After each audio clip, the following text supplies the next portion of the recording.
A paz do Senhor, que Deus abençoe a todos que ouviram este vídeo.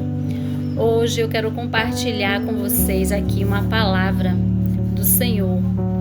Quero que vocês acompanhem quando vocês puderem, o momento que vocês forem ouvir o vídeo, prestem atenção e meditem nessa palavra comigo, que se encontra no livro de João, do seu capítulo 8. A palavra que fala sobre a mulher adúltera, aonde diz assim: porém Jesus foi para o Monte das Oliveiras, e pela manhã cedo tornou para o templo, e todo o povo vinha ter com ele, e assentou-se e os ensinava. Jesus os ensinava. E os escribas e fariseus trouxeram-lhe uma mulher achada em adultério, apanhada em adultério. E pondo-a no meio, disseram-lhe: mestre, esta mulher foi apanhada no próprio ato, adulterando. Quem eram os escribas e fariseus? Era o povo da lei, era o povo que era como se fosse pessoas de Deus, né? Pessoas evangélicas. Eram pessoas, porém, religiosas. Eram pessoas que elas queriam a todo custo encurralar Jesus, colocar Jesus na parede e pegar Jesus em alguma falha para poder acusar e dizer que Jesus não era o Filho de Deus. E aqui está. Parei no versículo 4, aí aqui vamos para o 5, que diz assim: e na lei nos mandou Moisés que as tais sejam apedrejadas. Tu, pois, o que dizes? Olha o que os escribas e fariseus falou para Jesus, né? Que aquela mulher, ela foi pega num ato de adultério e colocou Jesus diante, assim, pressionou Jesus ali diante de todos, que na lei de Moisés, tal ato, a mulher seria apedrejada, morta por causa daquele pecado. Eles acharam que Jesus não ia conseguir sair dessa, porque no pensamento deles, Jesus, como é que Jesus, que dizia e pregava que era amor, né? Amor, amava e perdoava, ia mandar matar aquela mulher diante de todos por causa da lei de Moisés, a lei antes da graça, antes de Jesus vir no sacrifício de cruz? A lei pecou, morreu, era apedrejado na frente de todo mundo.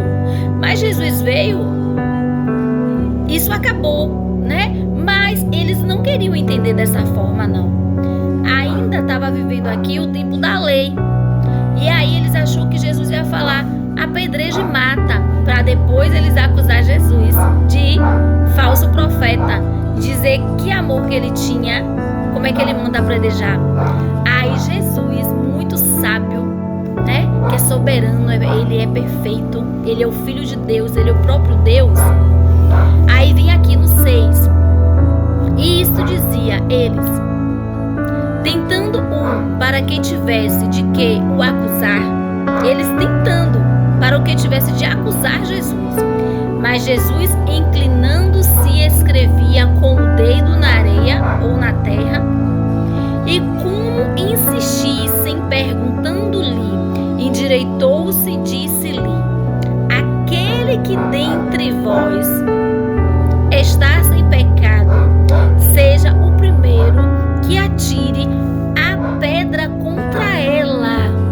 Jesus é perfeito, Jesus é maravilhoso. Olha a atitude de Jesus. Jesus, ele não questionou, ele não ficou discutindo, ele baixou a cabeça e escreveu na areia. E aí, aqui no 8 diz: e tomando a inclinar-se, escrevia na terra. Quando ouviram isto, saíram um a começar pelos mais velhos até os últimos, e ficou só Jesus e a mulher que estava no meio. Glória a Deus. E endireitando-se Jesus, e não vendo ninguém mais do que a mulher, disse-lhe: mulher, onde está pergunta para ela, né? Ninguém te condenou. Glória a Deus. E no 11 diz: e ela disse: ninguém, Senhor.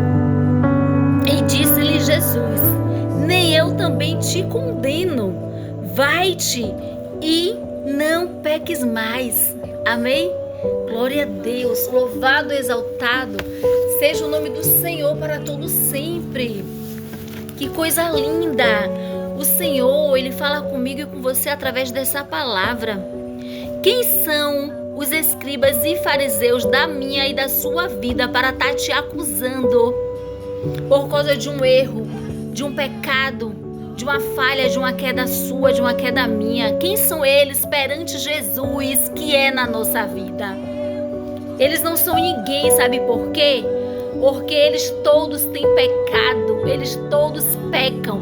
Eles queriam condená-la e matá-la por o pecado de adultério, achando que eles eram melhor que elas. Só que eles, quando Jesus faz eles olhar para dentro de si e enxergar os seus pecados, cada um refletiu os seus pecados ali. Ali tinha muitos que, vamos supor, que roubavam, que mentia, que matava, que adulterava também. Tinha, porque muitos se escondem e quer só apontar o pecado dos outros. Ali tinha os que idolatravam as imagens, abominava, pegava até as mulheres prostitutas daquela época. Mas eles se achavam os grandes, às vezes porque tinha algum cargo. E Jesus vem, Ele vem para mudar tudo isso. E Ele vem para dizer para nós que não há ninguém melhor do que eu ou do que você. Não importa o tamanho do seu pecado. Aqui ela foi adultério, mas não importa. Se houver arrependimento e se Jesus chegar na sua vida e ver arrependimento em você, Ele muda toda a sentença de morte da sua vida. Ele muda toda a sentença de julgamentos. E Ele diz assim: mulher, cadê os teus acusadores? Glória a Deus, aleluias. Cadê os teus acusadores? Cada um saiu de cabeça baixa, porque cada um teve que olhar para dentro de si e ver que cada um tinha seus pecados de estimação, seus pecados tenebrosos, seus pecados horríveis, até da fofoca, do julgamento, da contenda, e tiveram que se retirar daquele lugar e ficou só aquela mulher e Jesus. Somente ela e Jesus ficou ali naquele lugar. Então, meus irmãos, meus queridos e minhas queridas, pecamos e erramos sim, porque nós somos falhos, nós somos pecadores, mas nós temos um advogado fiel, Jesus Cristo. Aqui, ó, João 8, está falando que o Senhor, Ele ficou com aquela mulher, só Ele e ela. E o que é que Jesus disse para ela? Cadê os teus acusadores? Já não estão mais aqui. Não te condena mais. Nem tão eu te condeno. O Senhor não condena. Quem é o homem, pecador e falho, para vir nos condenar e querer nos matar, ou querer nos jogar em um buraco e nos enterrar vivo por causa de um erro, de uma falha, de um pecado nosso? Quem são as pessoas? Elas são iguais ou piores que nós. Mas Jesus não. Jesus, Ele é perfeito, Ele é sem pecado, Ele é maravilhoso. E Ele chega no dia de hoje para perdoar o meu e o teu pecado. Ele chega no dia de hoje para tirar da nossa frente os nossos acusadores, apontadores, que nos julgam, que nos apontam se achando melhor do que a gente. Porque muitas vezes Ele não tropeçou em um erro, em um pecado nosso, mas Ele tropeçou em outros erros, em outros pecados. Porque não existe ninguém melhor do que ninguém. Não existe ninguém na terra sem pecado, mas é necessário a gente a todos os dias pedir libertação das nossas vontades, querer e da nossa carne, em arrependimento com Cristo verdadeiro, em arrependimento de lágrimas, que o Senhor chega para mim e para você e diz assim: cadê os teus acusadores, mulher? Aonde estão? Se foram, não te acusam mais, nem eu te acuso também. Vá e não peques mais. Amém? Glória a Deus. Aleluia por essa palavra. Que Deus abençoe a todos em Cristo Jesus e nos dê um dia de paz, um dia abençoado, e que possamos meditar